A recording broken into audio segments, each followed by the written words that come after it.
we're all aware that there's this immense gravity that comes from the digital world. It's immense. It's just constantly pulling you in with new content and new distractions, and this is one of them. This fucking thing that you and I are on. It's ironic. This is one of the we're talking shit about what we actually are doing right now. But they pull you. They pull you. And we all know that it's probably not the best way to live, but it's so hard to break the addiction.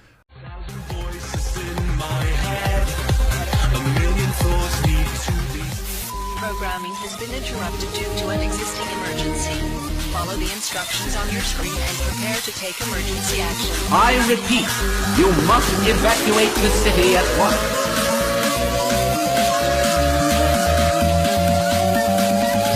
Automatic defense procedures initiated.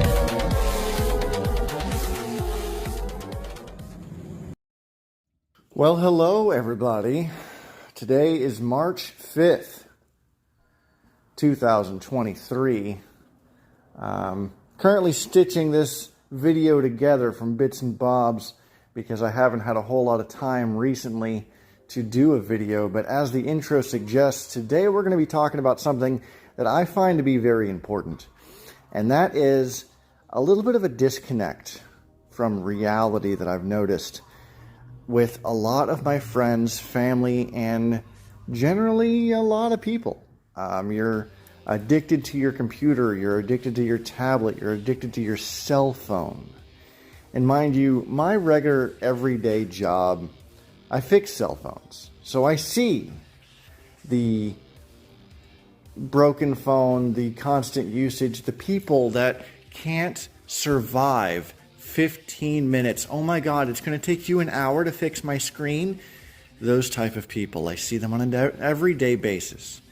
You go out to the movie theater and you see people having their phones on. You go out to dinner, constantly people are they're sitting across the table from one another, but they're on their phone.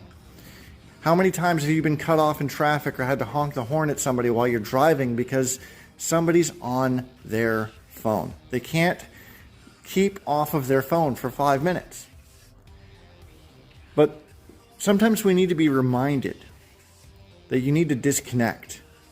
You need to put down that phone, you need to turn off your computer, you need to set down your tablet and go outside. Read a book. Be with your loved ones, your friends, your family, your significant other. Sometimes you need that disconnect. You need to go outside and take part in what life is. And if you're like, hey, Tim, yeah, but I connect with all my friends on Facebook. I love sending photos on Snapchat. I can't live without my Pandora, my music, my Netflix. I watch Netflix every day. I mean, shut it off.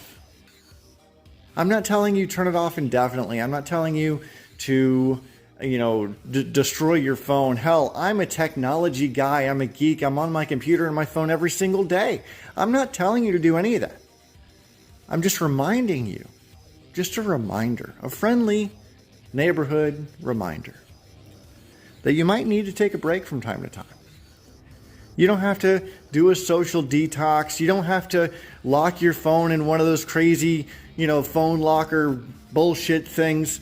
No, I'm not telling you you need to do any of that. I'm just saying, hey, for an hour or two a day, minimum, just an hour. You can live without Facebook updates for an hour a day. Put your phone down. Not while you're at work, not while you're driving, no.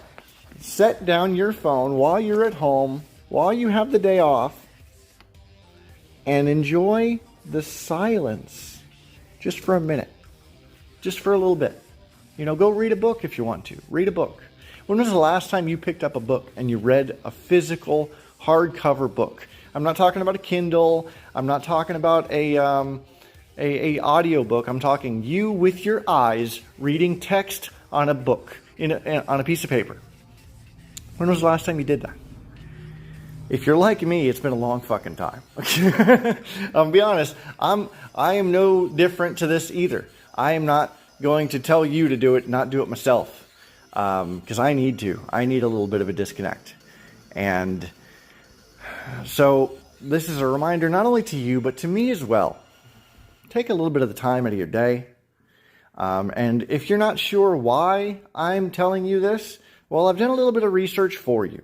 I have scoured the BBC. I have scoured Modern Wisdom. I have scoured the Joe Rogan Show and a handful of other news outlets to clip together what you're about to see next. And this is some other folks talking about the idea of cell phone addiction and what it actually does to your brain. Now, towards the end of this, it says to, delete social media and blah, blah. Now, I myself personally, I don't think you need to do that. I think you just need to have a minute, an hour a day to set down your phone. You don't have to turn it off. Just go put it on a charger away from you and read a book. But that's just my 2 cents. The thing about cell phones is when you first get on there and you have, let's say you're no Wi-Fi on the flight or something, and you land, it can actually be quite stimulating. You get a lot of dopamine. Oh, there's this. Oh, there's that. But very quickly, when you're scrolling on social media, you're no longer getting the novelty, but you're continuing to do it and you almost don't know why you're doing it. At that point, it shifts over to something that's a bit more like an obsessive compulsive behavior. I mean, it's amazing, right? It's amazing that I can pull up a podcast and listen to almost whoever I want, their thoughts, and get these new ideas. But at the same time, it's like, if that's all you're spending your time doing, there's some downsides. We need to offset it. That I don't necessarily think the answer is to go live in the woods in Alaska for the rest of your life, although that'd be pretty cool if you did. So what's the path forward? The first step is underway: awareness. Much of classical conditioning, and if you don't know what that is, Pavlov's dogs might ring a bell, is based on the more non-conscious mechanisms of the brain. If you become conscious of how the conditioning is affecting you, it gives you a degree of control over your behavior. With OCD behaviors, like scrolling social media, the dopamine quickly wanes, and then you find that you're just and we've all been there, you're scrolling, and like, why am I doing this? This isn't that interesting. This isn't that interesting. Now, the algorithms that they've incorporated function on the most powerful way to keep people doing a behavior, or an animal for that matter, is intermittent random reward, or random intermittent reward, that you don't know when you're going to hit the jackpot. So you're scrolling, and then you see something. Typically it's very high, what in nerd speak we'd say signal to noise. So if you're reading some interesting things, this came out in the news, this came out, and then it's all of a sudden a riot, or a person that is base jumping off a building, or for people that are scrolling, looking at bodies or something like that, live bodies. Hopefully people aren't looking at dead bodies. But look, if something's very tragic, then that has this gravitational pull. And then what happens is you start getting the system working for that next dopamine hit that you don't know when it's going to come. It's just like gambling. So I look at social media as initially being very dopaminergic, driving reward, surprise, and excitement, but very quickly transitioning to something more like OCD. And the kinds of behaviors where it looks, if we were to look at ourselves through the lens of an experiment, like we would an animal experiment, we think that animal is sick. How do we balance this all and have these moments where we have, solitude, go more inward, and aren't as stimulated? So one thing that, after I'm standing out there in solitude, when I get home, I start researching, what are the benefits of solitude? Because we know that the data shows that being lonely isn't good for us, but there's the difference between loneliness and solitude. Like, solitude is electing to be by yourself and using that time for sort of introspection. And the scientists that I talked to, they said, yeah, you really need this, because a lot of times people are more conductor circuits, and they don't do well when they're alone at all. This is part of the reason we have such a loneliness problem. But if you can build this capacity to be alone, they call it, that can serve you well in the long time. It's important to maintain that balance of in-person and digital interaction. You want the lens that you view the world from to be a full 100% of human communication. Body language, emotion, facial expression, nuanced tonality.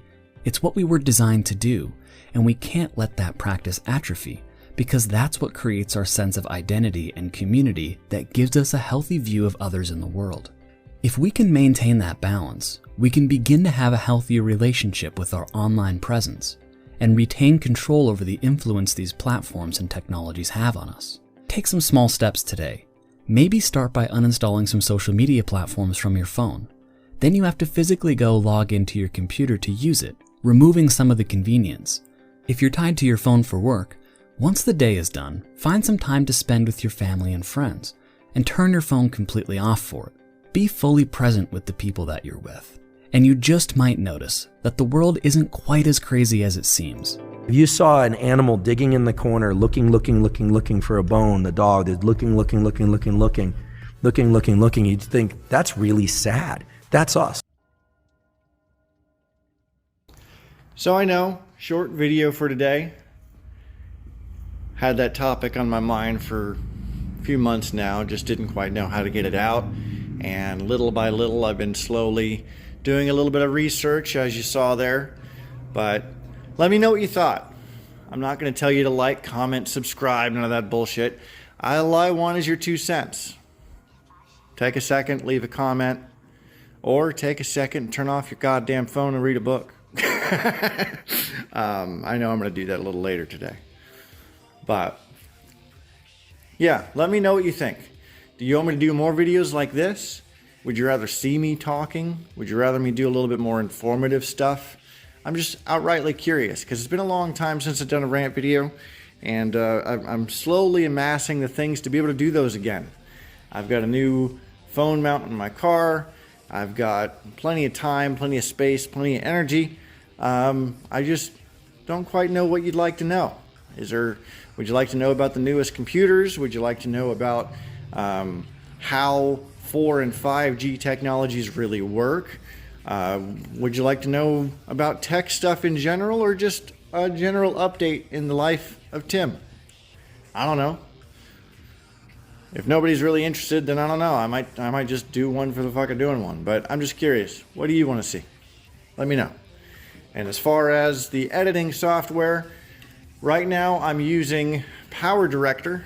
I'm working, as you can see on the little logo on the bottom right of every goddamn clip I have here. But I'm slowly working on a few others and gonna be trying those out as time progresses if I can. The music in the background of a lot of the clips here was a band called Patient Zero. The song itself is called Black Shakes. And I know you can only barely hear it, but that's the point. I want you to be able to see the video, but have a little bit of background audio.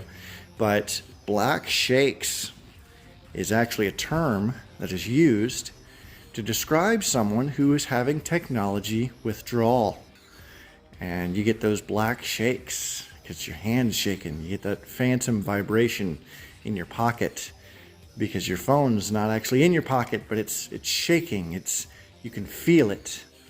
It's referred to as the Black Shakes. I thought it was appropriate. Look up that song, Patient Zero, and I'll see you guys on the other side.